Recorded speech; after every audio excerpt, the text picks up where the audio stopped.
সরকারকে যাতে এখান থেকে বেকায়দায় ফেলে তাকে আরও বিপদে ফেলানো যায় এবং সে দ্রুত এখান থেকে সরে যায়। এইটা হচ্ছে তাদের কৌশল। সমস্ত সেক্টরে কৌশল করে যখন তারা ব্যর্থ হয়েছে, তখন দেখছে একটাই সেক্টর আছে, সেটা হচ্ছে গার্মেন্টস সেক্টর। এই গার্মেন্টস সেক্টরকে তারা হাতিয়ার হিসাবে ব্যবহার করছে। আমাদের দেশে রয়ের এজেন্টরা তারা কি করছেন, এই গার্মেন্টস সেক্টরে যাতে পাইতারা করে বন্ধ করে দিয়ে ইন্ডিয়াতে নিয়ে যাওয়া যায়, সেই পাইতারা শুরু করে দিয়েছেন। আপনারা দেখেছেন আমাদের দেশ থেকে 5 তারিখ পলাই গিয়ে ভারতে উঠার পরে উনি এতটাই একটা ভালো মানুষ, উনি ওখানে পা দেওয়ার সঙ্গে সঙ্গে সেখানকার সরকারের অবস্থা আজকে 12টা বেজে গেছে। সেখানকার সরকার আজকে কি বলল, জনগণ না চাইলে আমরাও চলে যাব। এই কথা তো আমাদের সরকার বিগত সরকারও বলেছিলেন, কথায় কথায় বলতেন জনগণ না চাইলে আমি চলে যাব।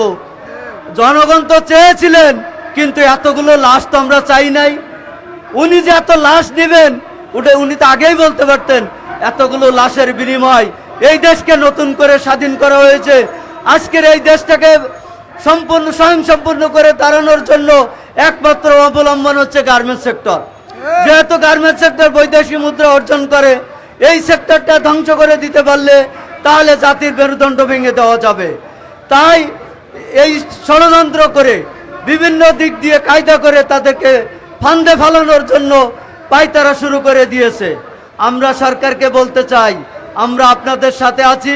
আপনারা যে কোনোভাবে আমাদেরকে বলবেন, আমরা শক্ত হাতে মোকাবেলা করব ইনশাআল্লাহ। আপনার হাতকে শক্তিশালী করার জন্য যা যা করণীয় আমরা ইনশাআল্লাহ করে যাব। এই শ্রমিক সেক্টর আপনার পাশে আছে এবং থাকবে। হয়তো কিছু কুচক্করি মহল মালিকরাও এর সাথে জড়িত, কোথায় কোথায় তাদের শ্রমিক ছুটি দিয়ে দেওয়ার ফলে গার্মেন্টস শ্রমিকরা যখন রাস্তায় নামে তখন অন্য কারখানা মনে হয় কোনো আন্দোলন চলে, ওনারাও আতঙ্কে তখন এই গার্মেন্টস সেক্টর ছুটি দিয়ে দেয়।